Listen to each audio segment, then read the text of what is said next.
Bonsoir Annie de Banton. Bonsoir. Vous êtes spécialiste de l'Ukraine, ancienne conseillère culturelle à l'ambassade de France à Kiev et auteur du livre Ukraine, l'indépendance à tout prix chez Buchet-Chastel.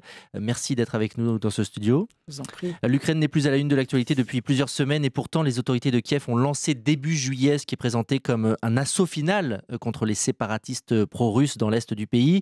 Plusieurs villes sont déjà tombées, Slaviansk notamment. L'avancée des forces loyalistes vous paraît-elle inexorable et peut-elle se faire sans bain de sang? Écoutez, il n'y a pas de guerre sans bain de sang. Je dois dire que je réponds d'abord à votre deuxième question, qui est finalement la plus grave. En ce qui concerne la première, il y a deux événements qui sont importants. L'État s'est doté d'un nouveau président, il y a 1 mois et demi, qui est chef des armées, qui a dû hériter d'une situation extrêmement difficile, avec une armée qui était en décomposition. Il a reformé une armée nationale, des bataillons de volontaires, pour certains issus de Maïdan. Et donc, on assiste à une volonté, je dirais, de l'ensemble du pays de venir à bout de ce conflit. Alors c'est vrai que c'est ça qui est incroyable. Il y a 1 mois et demi, on a l'impression que l'armée est en totale déconfiture, que les Russes vont envahir quelque part l'est de l'Ukraine. Et aujourd'hui, c'est le contraire qui se passe. Voilà. Comment est-ce possible? Alors il y a deux choses. D'une part, effectivement, cette recomposition de l'armée et surtout la remobilisation.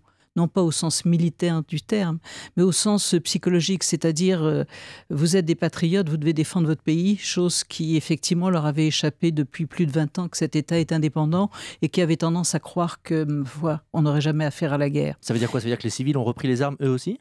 Certains civils, certains volontaires ont repris les armes et, disons, on a fait ce qu'on appelle la lustration au sein de l'armée pour séparer les éléments motivés de ceux qui ne l'étaient pas du tout.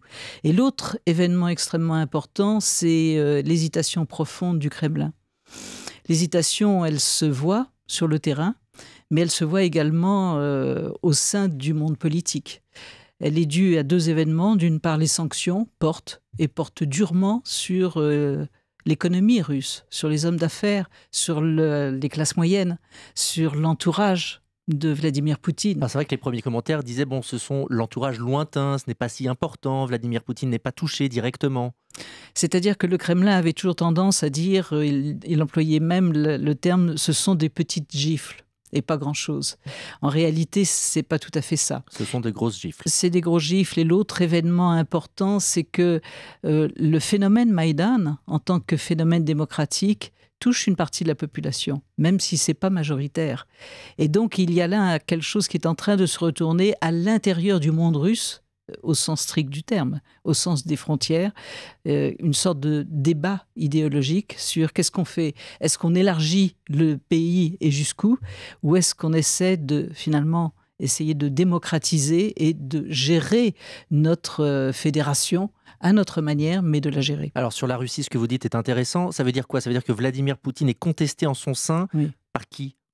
Il est contesté en son sein par, disons, les libéraux, ce qu'on appelle les libéraux, c'est-à-dire effectivement ces gens plutôt représentés par le Premier ministre, Medvedev, ancien président, et qui a autour de lui quand même un aéropage de gens aux visions plus ouvertes. Et vous savez, ce sont des gens qui sont très liés à l'Occident.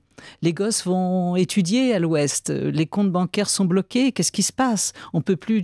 Et vous savez, il y a des choses très, très simples, il y a des choses très graves et il y a des choses aussi très simples. Mais Poutine, donc, il n'en a que faire, si? Il y a une certaine paralysie de ce monde-là. Et puis, il y a de l'autre côté des gens extrémistes et qui voudraient aller jusqu'au bout. Aller jusqu'au bout, c'est aussi extrêmement risqué. On le comprend très bien, parce que ça veut dire engager une vraie guerre, déclarer la guerre, ce que la Russie n'a jamais voulu.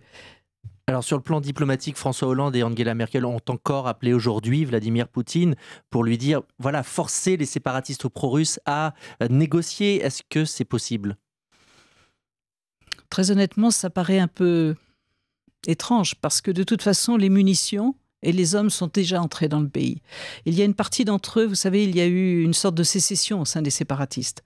Il y a une partie qui ont regagné Moscou, considérant que la guerre était perdue, qui ont appelé Moscou à intervenir, ce que Moscou ne veut pas. Parce que intervenir, ça veut dire là vraiment la troisième vague de sanctions, et c'est très grave.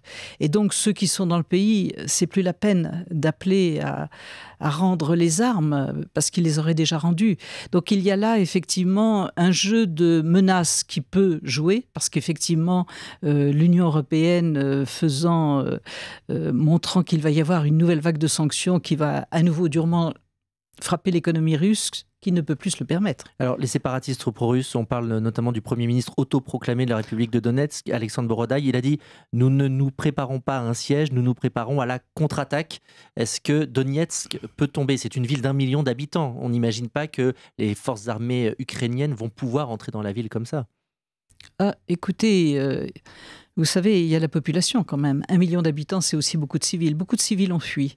Mais il y a aussi beaucoup de gens qui vont se mettre du côté de ceux qui feront la paix. Et je pense que toute population, vous savez, là, il n'y a plus de phénomènes politiques qui interviennent, ni de phénomènes géopolitiques, et ils seront du côté de ceux qui feront la paix. Et effectivement, si Kiev arrive à montrer qu'elle peut temporiser ce qui se passe dans le Donbass, bien sûr qu'il y a une grande partie de gagner, mais ça ne se fera pas en 48 heures, c'est clair, et ça fera des dégâts. Alors on parle beaucoup de l'Est, plus beaucoup de Kiev et de Maïdan. Pourtant, sur la place de l'indépendance, il y a encore des irréductibles. Le nouveau maire n'arrive pas à les chasser. Qui sont-ils? Que veulent-ils? Écoutez, maintenant, je dirais, j'y étais il y a une semaine, donc je dirais que c'est un peu du folklore. C'est assez sympathique, ce sont des gens qui entretiennent la petite flamme.